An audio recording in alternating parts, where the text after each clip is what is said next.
But let's move on for now and consider when it's best to use a collaborative approach. When is collaborative leadership appropriate and when is it not? For all its positive aspects, collaborative leadership is not always the best solution for a particular group. In the military, for instance, particularly in a combat situation, collaborative leadership would be fatal. While the group carefully worked out its plans, it would be overrun. There are numerous other situations where time is a factor, or decisions have to be made really quickly, or decisive action is needed, where collaborative leadership simply wouldn't work well. So how do you know when to use it? Here are some possibilities to consider. When the timing is right. Good timing is often necessary for collaborative leadership to succeed.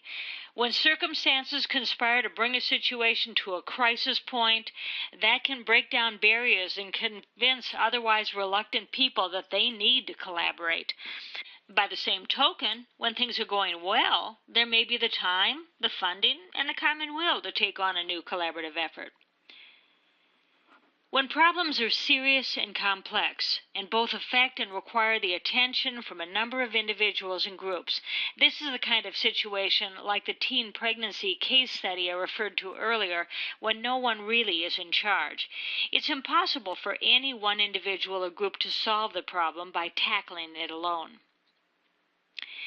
When there are a number of diverse stakeholders or stakeholders with varied interests, in order for those stakeholders to work together, collaborative leadership is needed to build trust, both among the stakeholders and in the process, and to make sure that everyone's agenda is heard and honestly considered.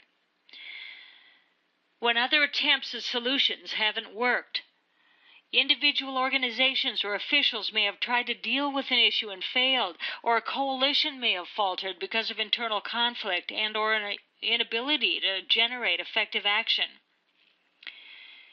When an issue affects a whole organization or a whole community, if everyone's affected, everyone needs a voice. Collaborative leadership can provide the opportunity for all to be heard and involved. And when inclusiveness and empowerment are goals of the process from the very beginning. A coalition that is set out, for instance, to broaden political participation throughout the community would do well to operate with collaborative leadership and a collaborative process.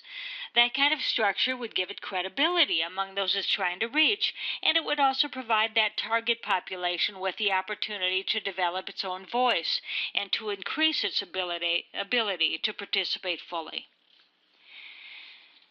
Buy-in from others is one of the biggest advantages of the whole process. Even if you present your decisions on a silver platter, you'll find far more buy-in from others on the team when they have an investment in the decision-making process. It makes what people are doing theirs, rather than something imposed on them by somebody else. The sense of ownership builds commitment to the common purpose. You can get more involvement in implementation. Members of a collaborative group are more likely to be willing to take responsibility for implementing the group's action plan because they were part of developing it. Trust building is increased exponentially. This kind of leadership, by its use of an open process and its encouragement of discussion and dialogue, builds trust among those involved. And, most importantly perhaps, it creates a whole new generation of leadership. Collaborative leadership helps to train new leaders from within the group, thus assuring the continuity and the commitment to the issues. Now, for all its advantages, there are a few disadvantages that go with collaborative leadership as well. It can be frustrating, and there's no guarantee that it will work with a particular group. The major difficulties with collaborative leadership are these ideas.